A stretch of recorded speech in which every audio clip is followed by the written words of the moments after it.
mabilis ang takbo ko. Sobrang dahan-dahan ng takbo ko.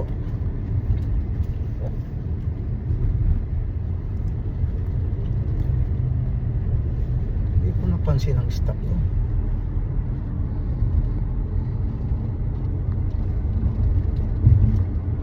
$64 na kamo ang gasolina ko na, yung benefit ko.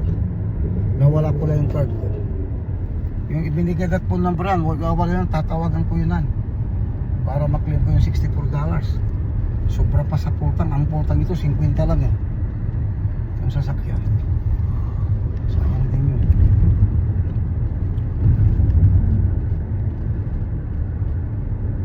Grabe yung pulis yun Hindi ko sukat akalain na nagpakumbaba na ako. Pulis ako, sabi pa, nag-ibang. Alam naman natin pulis siya. Kailangan niya pong sabihin, naka-uniform pa siya. Dito nagpapabili si Konggang mo, dito yan. Ang sigarilyo yan. Hindi na ako bibili mula na ngayon. Asawa niyang bumili.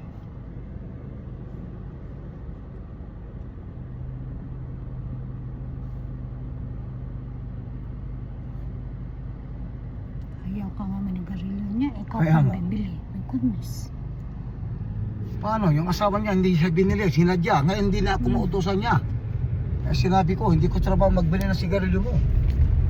Asawa mo, kako. Dapat sigurado mo bago siya umalis, may sigarilyo ka na.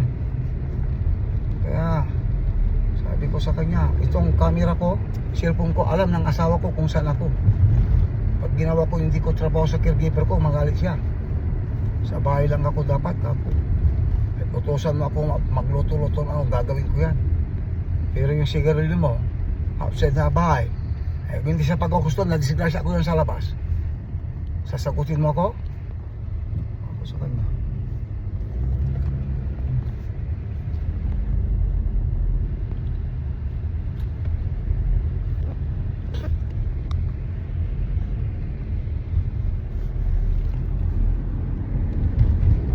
Ay, naku.